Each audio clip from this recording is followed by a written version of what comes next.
નમસ્તે વિદ્યાર્થી મિત્રો, ઓમ ટ્યુશન ક્લાસીસના ઓનલાઈન લેક્ચરમાં આપનું હાર્દિક સ્વાગત છે। આજે આપણે ધોરણ 10 સામાજિક વિજ્ઞાન પાઠ નંબર 1 અને પાઠ નંબર 8 આ બેમાં જેટલી પણ મહત્વની વ્યાખ્યાઓ છે બધી જ વ્યાખ્યાઓ આપણે આ એક જ લેક્ચરમાં આજે સમજવાની છે। તો પહેલું જોઈએ પાઠ નંબર 1। પાઠનું નામ શું છે? ભારતનો વારસો। અને એમાં આપણે શું ભણવાનું છે? વ્યાખ્યા। તો પહેલી વ્યાખ્યા છે વારસો એટલે શું? તો કે આપણને આપણા પૂર્વજો તરફથી મળેલી અમૂલ્ય ભેટ, જેનું કોઈ મૂલ્ય હોય નહીં એવી અમૂલ્ય ભેટ, એને શું કહેવાય? વારસો। અને શું મળે આપણને? જમીન, મકાન, દુકાન, ઘરેણાં, આ બધું આપણને વારસામાં મળતું હોય છે। તો વારસો એટલે આપણને આપણા પૂર્વજો તરફથી મળતી અમૂલ્ય ભેટ। બીજું, સંસ્કૃતિમાં બે વ્યાખ્યા છે, એક છે જીવન જીવવાની રીત અને બીજું જે છે એ માનવ મનનું ખેડાણ। હવે પ્રશ્ન પૂછાય છે કે સંસ્કૃતિમાં જીવન જીવવાની રીત વિશે માહિતી આપો। તો કે છે કે દેશ કે સમાજમાં જેમ જેમ સમય બદલાતો જાય એમ તો કે દેશ કે સમાજમાં કાળક્રમે બદલાતા સંજોગો અનુસાર, શું? સંજોગો અનુસાર જન એટલે મનુષ્યના જીવનમાં આવતા પરિવર્તનો, સામાજિક નીતિ, રીતિ અને ઇત્યાદિનો સમાવેશ જીવન જીવવાની રીતમાં કરવામાં આવે છે। બીજી વ્યાખ્યા, માનવ મનનું ખેડાણ। તો મનુષ્યની સમાજની એની ટેવો, એના મૂલ્યો, એના આચાર વિચાર, ધર્મની પરંપરા, રહેણી કહેણી અને આ બધાને ક્યાં સુધી? તો જીવનને ઉચ્ચતમ ધ્યેય સુધી લઈ જવાનો આદર્શ સરવાળો, એને શું કહેવાય? માનવ મનનું ખેડાણ। ફરીથી, જીવન જીવવાની રીત દેશ કે સમાજમાં કાળક્રમે બદલાતા સંજોગો અનુસાર જીવનમાં આવતા પરિવર્તનો, સામાજિક નીતિ, રીતિ ઇત્યાદિનો સમાવેશ થાય। માનવ મનનું ખેડાણ તો મનુષ્યને સમાજની ટેવો, મૂલ્યો, આચાર વિચાર, ધર્મની પરંપરા, રહેણી કહેણી, આ બધાને વ્યક્તિ જીવનને ઉચ્ચતમ ધ્યેય સુધી લઈ જવાતો આદર્શ સરવાળો, એને શું કહેવાય? માનવ મનનું ખેડાણ। નેક્સ્ટ જોઈએ, હવે પ્રાકૃતિક વારસાની વ્યાખ્યા છે, સાંસ્કૃતિક વારસાની વ્યાખ્યા છે। પ્રાકૃતિક વારસાની વ્યાખ્યામાં એનો પહેલો પ્રકાર છે કે પ્રાકૃતિક વારસો એટલે શું? તો કે કુદરતી વારસો। શું કહેવાય? કુદરતી વારસો। હવે એની વ્યાખ્યા કેવી છે? પ્રકૃતિ, પર્યાવરણ અને મનુષ્યના જીવન વચ્ચેના કેવા સંબંધ? નિકટતમ, નજીકના સંબંધોનું જે પરિણામ છે એ પરિણામને આપણે પ્રાકૃતિક વારસો કહીએ છીએ। અને આ પ્રાકૃતિક વારસામાં કોનો સમાવેશ થાય? તો કુદરતની ભેટ છે, પર્વતો, નદી, મહાસાગર, ઝરણા, ખનિજો, આ બધાનો સમાવેશ આપણે પ્રાકૃતિક વારસામાં કરીએ છીએ। નેક્સ્ટ જોઈએ સાંસ્કૃતિક વારસો। એનું બીજું ઉપનામ છે માનવ સર્જિત વારસો। માનવ સર્જિત એટલે કે જેનું સર્જન મનુષ્ય દ્વારા થયું હોય એવા વારસાને માનવ સર્જિત વારસો કહે છે। તેની વ્યાખ્યા, માનવીએ પોતાનો પુણ્ય, બુદ્ધિ ચાતુર્ય, આવડત, કલા, કૌશલ્ય દ્વારા જે કંઈ પણ પ્રાપ્ત કર્યું હોય એટલે મેળવ્યું હોય, અને અથવા એનું સર્જન કર્યું હોય એટલે બનાવ્યું હોય, તો એવા વારસાને આપણે સાંસ્કૃતિક વારસો કહીએ છીએ। ફરીથી બંને વ્યાખ્યા, પ્રકૃતિ, પર્યાવરણ અને મનુષ્યના જીવન વચ્ચેના નિકટતમ સંબંધોનું પરિણામ એટલે પ્રાકૃતિક વારસો। સાંસ્કૃતિક વારસો, માનવીએ પોતાનો પુણ્ય, બુદ્ધિ ચાતુર્ય, આવડત, કલા, કૌશલ્ય દ્વારા જે પણ કંઈ પ્રાપ્ત કર્યું હોય અથવા તો એનું સર્જન કર્યું હોય તો એવા વારસાને સાંસ્કૃતિક વારસો કહે છે। નેક્સ્ટ જોઈએ પાઠ નંબર 8, કુદરતી સંસાધન, એની વ્યાખ્યા। તો પહેલું સંસાધન એટલે શું? સાદી ભાષામાં કહી દો કે જેનો ઉપયોગ મનુષ્ય પોતાના માટે કર્યો હોય અને એ ઉપયોગ દ્વારા મનુષ્યએ કોઈ પણ કામ કર્યું હોય તો સંસાધન। આ પેન, પણ આ પેનનો જ્યાં સુધી શારીરિક એટલે હાથથી અને બૌદ્ધિક એટલે મગજથી લખવા માટે ઉપયોગ ના કરું તો આ પેન મારા માટે સંસાધન કહેવાય નહીં। પંખો, તો એ પંખો જ્યાં સુધી હું ચાલુ કરીને એનો પવન ના ખાઉં ત્યાં સુધીના સંસાધન કહેવાય નહીં। હવે વ્યાખ્યા છે તો કે જે વસ્તુ પર માનવી આશ્રિત હોય કે નિર્ભર હોય, પછી જેનાથી મનુષ્યની જરૂરિયાત પૂરી થતી હોય અને માનવી પાસે તેનો ઉપયોગ અથવા ઉપભોગ કરવાની શારીરિક અને બૌદ્ધિક બંને ક્ષમતા હોય ત્યારે જ એ વસ્તુ આપણા માટે સંસાધન બને છે, વરના એ સંસાધન બનતી નથી। બીજું છે કોઈ પણ વસ્તુ મનુષ્યની જરૂરિયાત પૂરી કરવા માટે કોઈ પણ વસ્તુ તમે ઉપયોગમાં લો છો તો એ દરેક વસ્તુ આપણા માટે શું બની જાય છે? સંસાધન બની જાય છે. એના પછી 3 પ્રકાર છે. વ્યક્તિગત સંસાધન કોને કહેવાય?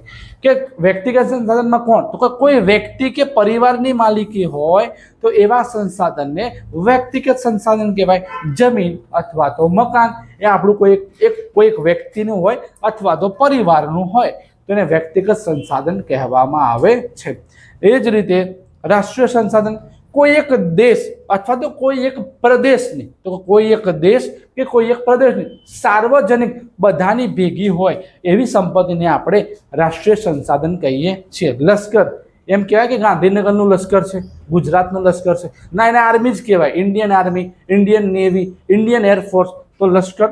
અને આંતરરાષ્ટ્રીય વેપાર, એમ કહેવાય કે હું હોમ ટ્યુશન ક્લાસીસમાંથી વેપાર કરું છું, ના કહેવાય આઈ એમ ઇન્ડિયન, કે હું ભારત દેશમાંથી વેપાર કરું છું. તો કે લશ્કર છે, આંતરરાષ્ટ્રીય વેપાર છે, તે રાષ્ટ્રીય સંસાધનમાં આવે છે.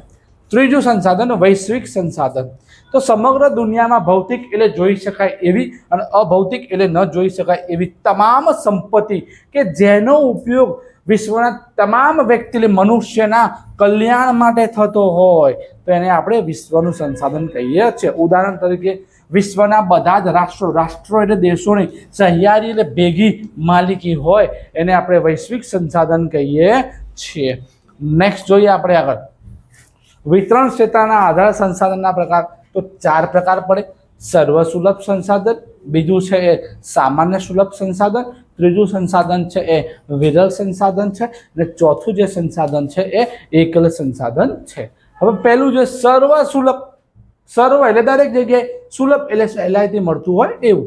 તો કે વાતાવરણમાં રહેલા ઉપયોગી વાયુ, ઓક્સિજન, નાઇટ્રોજન, તમે કોઈ પણ સ્થળે જાઓ તો ત્યાં તમને ઓક્સિજન અને નાઇટ્રોજનનું પ્રમાણ કે વાયુ આપણને શ્વાસોશ્વાસમાં જોવા મળે છે. બીજું સામાન્ય સુલભ, સામાન્ય રીતે મળતું હોય એવું. કોઈ પણ જગ્યાએ જાઓ તમને જમીન મળે, તમને ભૂમિ મળે, તમને ગોચર વસ્તુ મળે અને તમને જળ એટલે પાણી મળી રહે છે. તો સામાન્ય રીતે મળતા હોય એવા સંસાધન. હવે વાત કરીએ વિરલ સંસાધન. વિરલ એટલે કે જે સંસાધનના પ્રાપ્તિ સ્થાનો મર્યાદિત હોય, ઓછા હોય. કે ભારતમાં અમુક વસ્તુ 4 કે 5 રાજ્યોમાંથી મળી આવતી હોય, કઈ 28 રાજ્યોમાં મળી આવતી હોય નહીં. કે જે સંસાધનના પ્રાપ્તિ સ્થાનો મર્યાદિત હોય એવા ખનિજોને આપણે વિરલ સંસાધન કહીએ છીએ. કોલસો, પેટ્રોલિયમ, સોનું, તાંબુ, યુરેનિયમ. છેલ્લું એકલ સંસાધન. એટલે વિશ્વમાં સમગ્ર દુનિયામાં ભાગ્યે 1 કે 2 સ્થળેથી મળી આવતા સંસાધનને આપણે એકલ સંસાધન કહીએ છીએ. કે દુનિયામાં ભાગ્યે જ 1 કે 2 સ્થળેથી મળતા ખનિજો કે સંસાધનને આપણે એકલ સંસાધન કહીએ છીએ.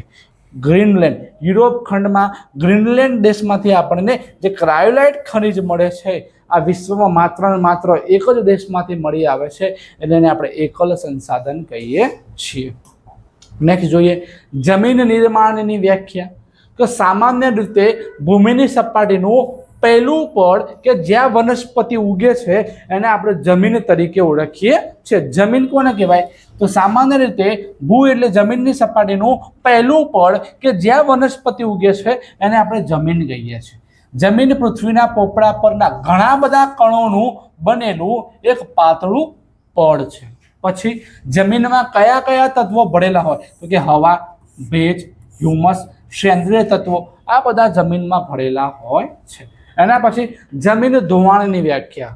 તો જમીનના કણોનું ગતિશીલ હવા, હવા એટલે વાવાઝોડું આવે, પાણી એટલે પૂર આવે અને પૂર દ્વારા એક સ્થળેથી બીજા સ્થળે જમીનના કણો જતા રહે અથવા તો એનું સ્થળાંતરિત થઈ જાય તો એને આપણે જમીનના ધોવાણ તરીકે ઓળખીએ છીએ. બીજી વ્યાખ્યા છે એમાં તો ઉપલા જમીનના કણોનું ઝડપથી કુદરતી બળ એટલે વાવાઝોડું આવે અથવા તો પૂર આવે તો કુદરતી બળ દ્વારા અન્યત્ર એટલે બીજી જગ્યાએ સ્થળાંતરિત થઈ જવું એને પણ આપણે જમીનનું ધોવાણ કહીએ છીએ. હવે ભૂમિ સંરક્ષણ. તો ભૂમિનું રક્ષણ કેવી રીતે કરવું જોઈએ? તો વ્યાખ્યા આપેલું છે જમીનનું ધોવાણ હું રોકી દઉં અને જમીનની ગુણવત્તા એમ જળવાઈ રહે તો એને મેં શું કર્યું કહેવાય? ભૂમિનું સંરક્ષણ કર્યું કહેવાય. બીજી વ્યાખ્યા જમીનના સંરક્ષણનો સીધો સંબંધ કોના જોડે છે? માટીના મૂળ કણો હોય એ મૂળ કણોને પોતાની મૂળ જગ્યાએ જાળવી રાખે, ત્યાં ને ત્યાં જ રહે, એનું ધોવાણ ન થાય તો સમજી લેવાનું કે ભૂમિનું સંરક્ષણ કર્યું કહેવાય. નેક્સ્ટ, હવે જમીનના કુલ 8 પ્રકાર છે. કેટલા પ્રકાર છે? 8. તો જમીનના 8 પ્રકાર કઈ સંસ્થા દ્વારા બહાર પાડવામાં આવ્યા? તો ભારતીય કૃષિ સંશોધન પરિષદ, અંગ્રેજીમાં શું કહેવાય? ICAR, Indian council of agriculture research દ્વારા ભારતમાં અલગ અલગ જગ્યાએ જમીનના અલગ અલગ પ્રકાર પાડવામાં આવ્યા છે. કાળી જમીન હોય, રણ પ્રકારની જમીન હોય, રેતાળ જમીન હોય, કાપની જમીન, પર્વતીય જમીન, જંગલ પ્રકારની જમીન, દલદલ કે પીઠ. તો એ બધા છે. કક ઉપર 2 જમીન છે, ર ઉપર 2 જમીન છે, પ ઉપર 3 જમીન અને જ ઉપર 1 જમીન. તો કક ઉપર એક કાપની જમીન અને બીજો કા એટલે કાળી જમીન, રેગુડ જમીન. અને કાળી જમીનમાં સૌથી વધુ કપાસનો પાક લેવાય છે, એટલે કપાસની જમીન તરીકે પણ આપણે ઓળખીએ છીએ. ર ઉપર 2 રાતી જમીન, રાતી એટલે કે લાલ જમીન, અને બીજું ર ઉપર રણ પ્રકારની જમીન. પ ઉપર 3 એક પર્વતીય જમીન, એક પીઠ પ્રકારની અથવા દલદલીય જમીન, અને ત્રીજી પડખાવ જમીન એટલે લેટેરાઇટ જમીન. આ લેટેરાઇટ જમીન લેટિન ભાષાના બ્રિટનમાં લેટર શબ્દ ઉપરથી ઉતરી આવેલો છે. જ એટલે જંગલ પ્રકારની જમીન. ક ઉપર 2 કાપની અને કાળી, ર ઉપર 2 રાતી અને ર, પ ઉપર 3 પર્વતીય જમીન, પીઠ પ્રકારની જમીન, પડખાવ જમીન, અને જ ઉપર જંગલ પ્રકારની જમીન. તો વિદ્યાર્થી મિત્રો, પાઠ નંબર 1 ભારતનો વારસો, પાઠ નંબર 8 કુદરતી સંસાધન, મહત્વની જેટલી પણ વ્યાખ્યા હતી બધી જ વ્યાખ્યા આપણે એક જ લેક્ચરમાં આવરી લીધેલી છે. તો જો વિદ્યાર્થી મિત્રો આ વિડીયો પસંદ આવ્યો હોય તો આ વિડીયોને આપ લાઇક કરજો, આપણા બીજા 10માના મિત્રો છે એને શેર કરજો, અને આ ચેનલ સબસ્ક્રાઈબ કરવાનું ભૂલતા નહીં. નમસ્તે.